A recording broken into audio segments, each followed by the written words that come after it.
বড় ভাইয়ের মৃত্যুর 1 বছর পর বিধবা ভাবির সাথে মেঝো ভাইয়ের বিয়ে ঠিক হলো। ভাবির বাবা মা ও আমার বাবা মা সবাই রাজি আছে। আত্মীয় স্বজনরা বাকি যারা ছিলেন তাদের মধ্যেও কারো আপত্তি নেই। শুধু আপত্তি করলেন ভাবি একা। ঘরভর্তি মানুষের মধ্যে বসে ভাবি সবাইকে বললেন তিনি মেঝো ভাইয়াকে বিয়ে করতে পারবেন না। যদি বিয়ে করতে হয় তাহলে তিনি আমাকে বিয়ে করবেন, আর না হলে ভাবি তার বাপের বাড়ি গিয়ে এইভাবেই একা একা সারা জীবন কাটিয়ে দিবেন। আমরা 3 ভাই, বড় ভাই মৃত রাজীব, মেঝো ভাই মিলন আর আমি হলাম হৃদয়। মেঝো ভাইয়াও আগে বিয়ে করেছিলেন। 7 মাস আগে তার পুত্র সন্তানকে জন্ম দিতে গিয়ে মেঝো ভাবি এই দুনিয়ার মায়া ত্যাগ করেছিলেন। মেঝো ভাবির মৃত্যুর পর তার সন্তানের পুরো দায়িত্বটা বড় ভাবি নিয়েছিলেন। ছোট্ট বাচ্চাটির সম্পূর্ণ দায়িত্ব বড় ভাবি নিজের কাঁধে তুলে নিয়েছিলেন। দেখতে দেখতে 7 মাস পার হয়ে গেল। বড় ভাবি এখন মেঝো ভাইয়ের সন্তানকে নিজেই দেখাশোনা করছিলেন। অপর দিকে নেই মেঝো ভাবি। মাঝখানে 7 মাসের বাচ্চা দুর্জয়। যেহেতু দুজনেই পূর্ব বিবাহিত এবং প্রত্যেকের সঙ্গী এই পৃথিবীতে নেই, তাই বাবা মা সবাই চাচ্ছিলেন তাদের 2 জনকে এক করে দিতে। এতে একসঙ্গে 2 জনের সংসার করা হবে, আবার দুর্জয়ের মায়ের অভাবটাও পূরণ হবে। কিন্তু ভাবির সোজা কথা, তিনি আমাকে ছাড়া কাউকে বিয়ে করবেন না। ভাবিকে সবাই মিলে বোঝাতে শুরু করলেন। তাকে বলা হয় আমি এখনো পড়াশোনা করছি, কিছুদিন পরেই আমার মাস্টার্সের পরীক্ষা। তাছাড়া বয়সে ভাবির চেয়ে আমি কয়েক মাসের ছোট হব। সব মিলিয়ে আমার সাথে ভাবির বিয়ে অসম্ভব প্রায়। ভাবি তখন আমার সামনে এসে জিজ্ঞেস করলেন হৃদয়, আমাকে বিয়ে করতে তোমার কোনো আপত্তি আছে?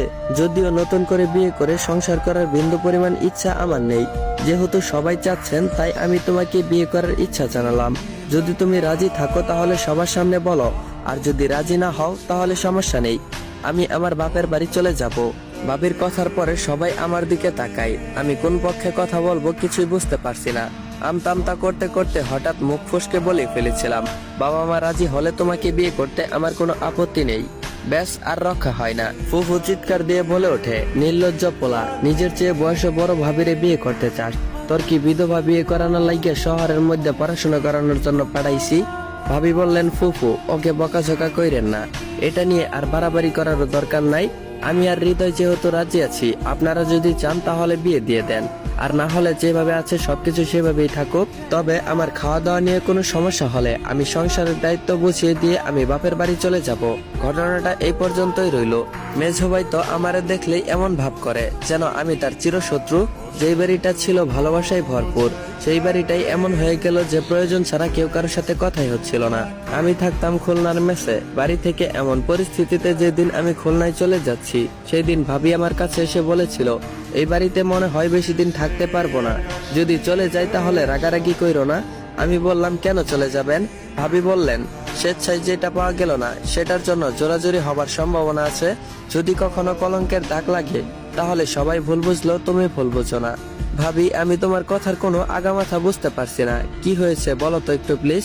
দরকার নেই, ভাবি বলল, তুমি তো জানো তোমাদের চেয়ে আমার বাবার সম্পত্তি কোনো অংশে কম নেই, তবুও কেন এখানে আছি জানো? কারণ সংসারটা আমার। তোমার ভাই যদি বেঁচে থাকতেন তাহলে কি আমি চলে যেতাম?